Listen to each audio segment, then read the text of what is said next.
that's close to me because this is something that's close to me because in our community, just growing up, and even today, when it's time to bury our elders or take care of our elders, my father is getting up in age. I want to be able to take care of him. My mother's getting up in age. I want to be able to take care of her. And when it comes to taking care of our elders in our community, the ones who put in his blood, work, sweat, and tears during the turbulent 50s, 60s, and so on and so forth, 70s, 80s, the ones who raised us up to be able to have the dean like we do. When it comes to that, like I said, it's close to my heart. So when we don't have a material representation of our spiritual self, that's a problem because they put in this work and they didn't have the financial understanding. Some of us don't have the financial understanding to say, okay, I want to save up, I want to do an IRA or I want to do a Roth account or I want to do this where my money is going to grow and I could be self-insured by the time I'm 60. By the time I'm 65, bless me to live that long. And so we don't have these institutions in our community to teach us. We don't have this education in our community to teach us. Because if I ask you all, and this is a rhetorical question because this is Juma, but how many people have a life insurance policy? And how many people know what their life insurance policy says? Because I'm going to be honest, I had a policy, and I think it was for $155,000, right? I said, my wife should be good for about 2 years off of that. And when the brother looked at it, he said, hey, man, you got a accidental death and dismemberment policy. So I would have to have an accident in order for my wife to get some money. I would have to, get in a car accident, get hit by a train or something like that, and they still might not try to pay. Because they might say, oh, well, you wasn't wearing your seatbelt. So, now, alhamdulillah, Allah blessed me to run into this brother where I got a $450,000 policy on myself. So if anybody try to take me out, my wife is going to be taken care of. And it's a policy where if I die, they pay. So, I'm saying all that to say, Allah has blessed us with the Quran, and we're spiritual as can be. We're very spiritual. Imam Muhammad, may Allah have mercy on him and grant him with the paradise, he said, we should never take on spiritualism to the degree that we begin to fear material involvement. Muslims are never to be called spiritualists. Work in the material field should never be thought of as a threat to the life we choose for ourselves. No matter how good I am spiritually, no matter how good I am morally, no matter how good I am intellectually, if I have no material progress in my life, that is a sin on me. So if I don't have material representation of my spiritual self, we can say, oh, I'm very moral. I'm very conscious. I'm God. I have taqwa. I come to the masjid. I pray every day. I do this. I do that. And it's all spiritual. Then we don't have a balance. My spiritual is up here and my material is down this way. I'm up here with spirituality, but I have $0 in my bank account. Or or my light's about to get turned off, or my house is about to be taken away. I don't have a material representation, and so this is the same thing in our community. Just like I said, that brother was talking about how my family's gonna take care of themselves. Now, if his family was gonna take care of themselves, then why would Allah say, get your share of this world and your share in the hereafter? And so when we look at the Prophet Sallallahu Alaihi Wasallam, we look at Prophet Muhammad Sallallahu Alaihi Wasallam for examples, right? So we look at the Prophet, and he says, and he wasn't a poor man. The Prophet wasn't just like all the time. He wasn't a monk. He wasn't a hermit. The Prophet had a wife. His wife had money. Prophet was working for her before she was his wife. He's working for her, Lady Khadijah. Then he started getting money. They got married. He became the head of the business. The Prophet was a businessman. a businessman. Brothers, I'm letting you hit this home. He was a businessman. The prophet was not lazy. Sisters, Lady Khadijah was a businesswoman. She was not lazy. She had her business and she still took care of the household. She wasn't lazy. The prophet was not lazy. You know, I know some situations where, you know, the sister goes out and work and the brother stay home and play video games, you know, or watch TV all day. You know, it's a sad situation because, you know, another thing Imam Muhammad said is we have to get away from seeing money as haram and sleep as halal. You know, when I was reading that, I said, wow. You know, wow. We have to get away from seeing money as haram and sleep as halal. You know, you think about the person who sleeps 14 hours a day. You know, the Muslim day starts at 6 a.m. or, you know, Fajr time, right? We should be up, moving around, getting stuff done at Fajr. You not say, oh, I'm going to pray Fajr, I'm going back to sleep. Unless you was working all night. Maybe, you know, you need some rest here and there. But we shouldn't say, okay, I'm going to sleep 12 to 14 hours a day. How am I being a good Muslim if I'm sleeping that long? You know, how am I furthering my economic cause if I'm sleeping that long? You know, and the funny thing is, the people who work the less and sleep the most seem to be the most tired ones. They'll wake up 12 hours of sleep, go to work for 7 hours. Oh, I'm so tired. Like, how you just slept 12 hours and you only worked 7? Something ain't right. So, you know, we have to stop seeing money as, and it's been implanted in us over and over again, because Allah says, get your share of this world too. He said, get your share of the spiritual world, which is the Quran and everything else, but get your share of this world too. The spiritual comes first. Don't get it twisted. The spiritual comes first, but after the spiritual, everything else should be falling into place. The material should come next. Don't think it's haram to have $1 million. Who thinks it's haram to have $1 million? Who thinks it's haram to have $500,000? You know, all this stuff is halal. All that stuff is halal if you get it the halal way. So don't think it's a bad thing to get money, because that's one of the biggest lies ever told. Money is the root of all evil. You know, it says money is the root of all evil. Who said that? Somebody who got some money that didn't want other people to get money. No, money is the root of all evil. Biggest lie ever told. Now, if you evil in your own heart, yeah, you know, then you can make that money do some evil things. But the money is not the root of all evil. Because if you give me $1 million, oh, I'll do some real nice things with it. You give me $500,000, I'll do some nice things with it. And we have to get our share of this world. And everybody's share might not be the same share. But we have to be able to come together and say, okay, we want to build a community life. I'm tired of having this liquor store on the corner down here.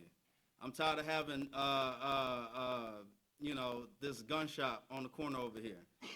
We're going to get our money together and we're going to buy this place. We're going to buy that place. You know, and if we don't have a material representation, if we don't have material money, you know, because money makes things easier, doesn't it? You know, if money is the root of all evil, give it all to me. Because money makes things easier. Money helps you have freedom. You know, now, when people get their tax returns, and tax time is coming, you know, when people get their tax returns, do they say, oh, okay, you know, oh, I'm getting this $2,000, $1,000, $5,000, whatever it is, and say, oh, man, why am I only getting this? Or do we say, oh, man, I got this tax return, and you start feeling a little better for that month or two that you have it. You know, you can pay some bills off, or, you know, get another car, something, you know, do something with it that you've been wanting to do for the last 11 months, right? So we can't look at getting into business and getting money as something that's wrong.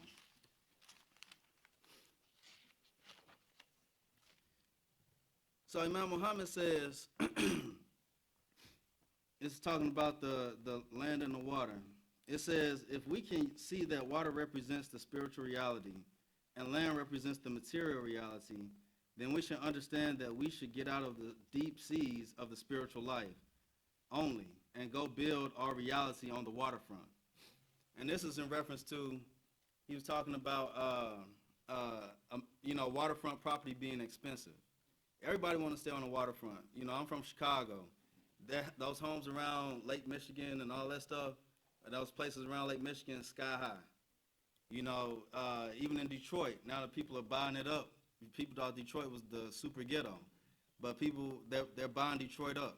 All that lakefront property in Detroit bought up. And so you go to Lake Lanier, see how much those houses are. So what I'm saying is, we have to get more established based here in Peoplestown and here in Atlanta, Georgia. Because we could talk about something all day. I could say, oh, okay, we need to do this, we need to do that, we need to do that. But unless the people in our community that have the know-how to do so put things into action, then it's not going to come to fruition. And if we fight, over $10,000, $100,000, $1 million, say this project across the street costs $1.2 million. Oh well, it's like all the flies come out when the money comes out. All the Negroes come out when money comes out. When it comes to, oh, we're gonna do this project. You see shaitans that you never seen before. You be like, man, where that shaitan come from? So when it comes to a material representation, we have to get on it, brothers and sisters. ربنا آتنا في الدنيا حسنة وفي الآخرة حسنة وقنا عذاب النار.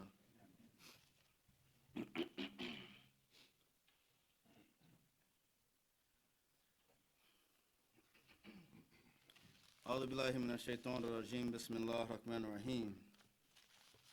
So again, the topic is the material representation of your spiritual self. And I use the ayat out the Quran, which is ayat 20, or Surah 28, ayat 7. But seek with the wealth which Allah has bestowed on thee, the home of the hereafter, nor forget thy portion in this world. Now, it's a sin for us not to get our portion of this life. Don't think that we're going to make it to the paradise and everything's just going to be established. Because think about this. The way we work here, that's the way it's going to be in the paradise. Think about it. The way, whatever we do here, talking about how we working for the way of Allah and things like that, that's how it's going to be in the paradise. So I was looking at it, and I said, looking at the history, and I was looking at the history of Nation of Islam, our history, my history, and the value that it had. And the business sense in the Nation of Islam was outstanding. We're not going to take the black man God, white man devil, and so on and so forth, from that era. But the business sense that the nation had, spending black dollars with black dollars, spending black dollars with black businesses. Just like it's this young brother, he has the We Buy Black website. And they did a piece on him. This French news station did a piece on him. And in that piece, he went to the bank. He went to Bank of America, and he was transferring his money to a black-owned bank. So he went into Bank of America, and I know him, and it was just funny how he did it. He said he came in there and said, yeah, he said, I want to withdraw all my money. And then he told the teller, he said, because I'm about to go put it in a black-owned bank. He didn't have to tell the teller that, but he did. I just thought that was funny. And so the Nation of Islam had a great impact. A lot of people make fun of, what the nation was about. Some people make fun of it. You'll see it on movies that the brother dressed in a bow tie and a black suit, clean cut. Bean pie, my brother. Or I got this food, I got this fruit. So, they make fun of it. And it's not funny because These are brothers that may not have had a job, but the Nation of Islam gave everybody a job. You sell these papers, you sell this fish. It's this one story where that my father told me. He went over to his brother's house, and he sat down on the couch, and he said the couch was kind of hard. He said so he was feeling it. He said he lifted up the cover of the couch, and it was nothing but Muhammad Speaks newspapers. And he had a whole furniture set of Muhammad Speaks newspapers. And even though he had that, he still saw the vision of getting that Muhammad Speaks. Even though he didn't sell them, he still saw the vision of getting that Muhammad Speaks. So we have to get out of that mode of depending on everyone else.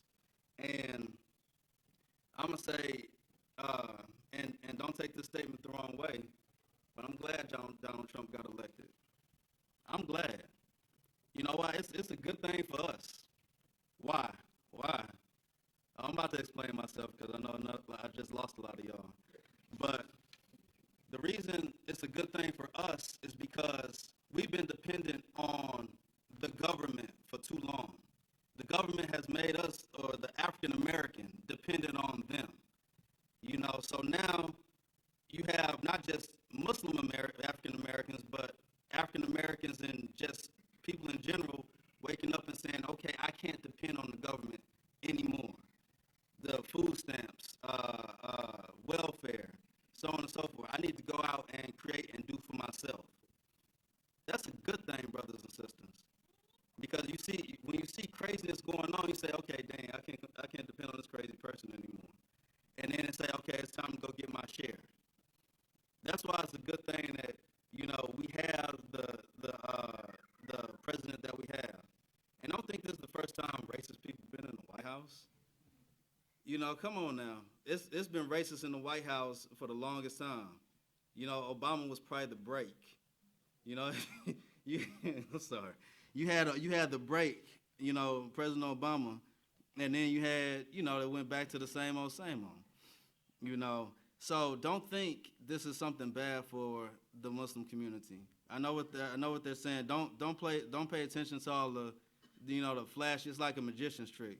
I'm making you pay attention to this over here, and then over here I'm doing something completely different. So that whole refugee ban and things like that, my belief is something else going on behind that. I'm not about to get into that, but the hard thing is we have to establish Muslim homes, establish Muslim business, shop with each other. Don't go to Walmart all the time. Don't go to Target all the time. They don't have our best interest at heart. And start to plan an estate. You don't want to check out of here and then have your wife worrying about how she's going to pay the bills, or how your children are going to go to college. We have to start estate planning, dear brothers and sisters. We can't depend on the community to bury us. Somebody dies, we got to pass the bucket, because this person didn't have any type of insurance, they didn't have no money in the bank. We're passing the bucket to be able to bury this brother, this sister who just passed. That burden shouldn't fall back on the community. That burden shouldn't fall back on your children. That burden should not fall back on your parents, and so on and so forth. That burden should be right on us. So if we die, it's taken care of. It's taken care of, or at least we have people in business in the community who can take care of it. Like I said, we got to get our share, and everybody's share is not might not be the same. Because if I came in here with a briefcase or a duffel bag full of $1 million, and I said, okay, brother, I'm gonna give you 10,000. Okay, brother, I'm gonna give you 50,000. Okay, I'm gonna give you 80,000. And then I started passing out, and I'm gonna give everybody else 1,000 each. You'll have somebody in here that says, man, why you only give me $1,000, brother? Why you only give me $5,000, brother? It's like, are you $5,000 richer than you were before? So we can't be jealous of each other when we get our share. If this brother makes 100,000 and this brother makes 20,000, you can't be jealous of the brother that makes 100,000 because he's getting his share. You know, you do what he do and you'll get that too. But like I said, everybody's share is not the same. So we have to get our share of this life. We have the spiritual share. We have it. We had a spirit. Imam Muhammad said, we have the spirit to carry the Quran. The African American does have the spirit to carry the Quran. You know, we have the spirit. You know, we're very spiritual people, but we need more material. You know, we need to start creating that balance. You know, we need to start going up like this. More material, more material, more material. Like I said, because the Prophet ﷺ was a businessman. He said, after Juma, go back out to traffic and trade. So it doesn't mean after Juma, take the rest of the day off. No, after Juma, go back to traffic and trade. Because we have to build that material representation of our spiritual life. So if you all don't get anything else out of this khutbah, you know, read the Quran and make some money. Read the Quran and make some money. I'm serious. Read the Quran and make some money. If y'all don't get anything else out of this khutbah, read the Quran, make money, and start planning for not only your future, but for the future of our children, for the future of their children, and so on and so forth. We want to get wealthy in not just the religion, but in money as well. رَبَّنَا آتِنَا فِي الدُّنْيَا حَسَنَةً وَفِي الْآخِرَةِ حَسَنَةً وَقِنَا عَذَابَ النَّارِ. Oh Allah, give us the good in this world and the good in the hereafter, and protect us from the torment of the fire. Ameen. Come salah. Allahu Akbar, Allahu Akbar. Ashhadu an la ilaha illallah. Ashhadu anna Muhammadan Rasulullah. Hayya la salah, hayya la falah. قد قامت الصلاة قد قامت الصلاة الله أكبر الله أكبر لا إله إلا الله.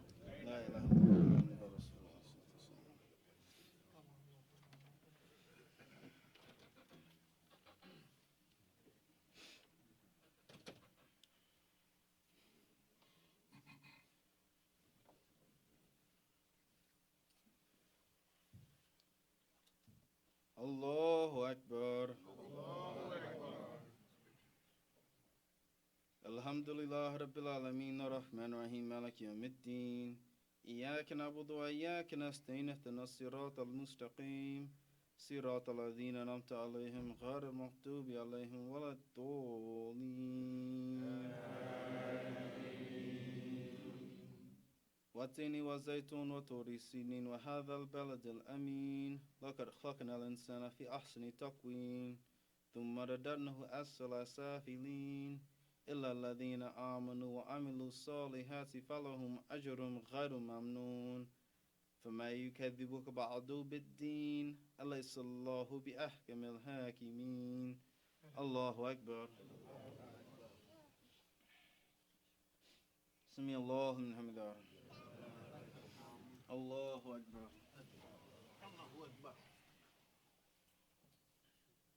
الله أكبر. الله أكبر.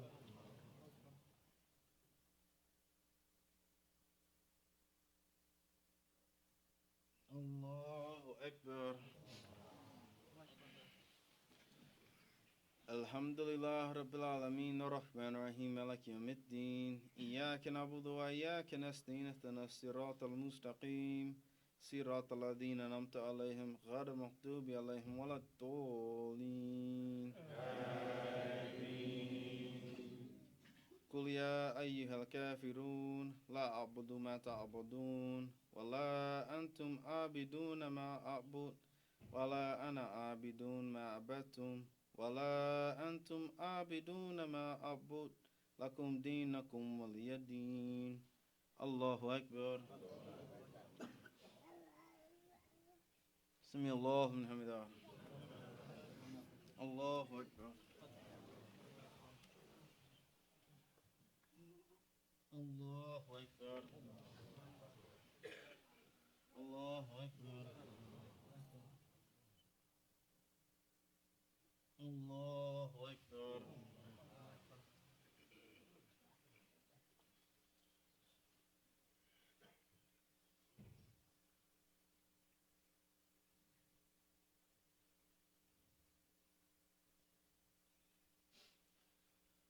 Assalamu alaikum wa rahmatullah. Assalamu alaikum wa rahmatullah.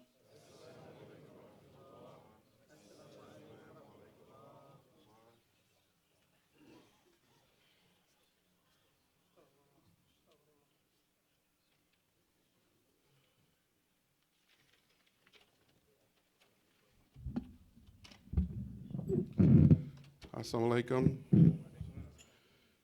Anyone interested in working with the fundraising committee, please see Brother Ahmed, which is me, or Brother Anis of the fundraising committee for more information. And if anyone needs to know, we have secured our location for the fundraising banquet for this year. The date will be October 7th.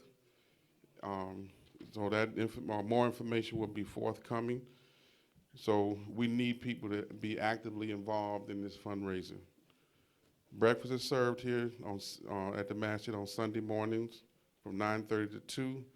The Muslim Journal is the most informative Muslim newspaper in the country. Pick up your copy today and stay informed. If you know any brother or sister who is ill, please inform Sister Daia or Brother Anis of the Health and Wellness Committee. The Dawah team will be meeting every Sunday after Dhuhr Salat until the time of the next program at the state capitol.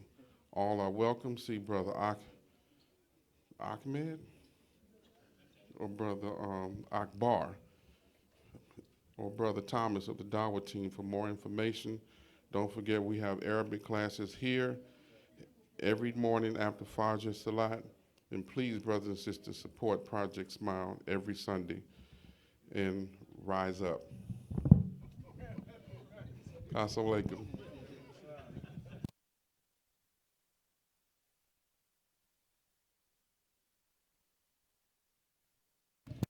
alaikum. Sisters, Brother Naeem is selling cashmere scarves. So he's selling cashmere scarves. So you see him outside after Jummah. There will be no United Sunday this week.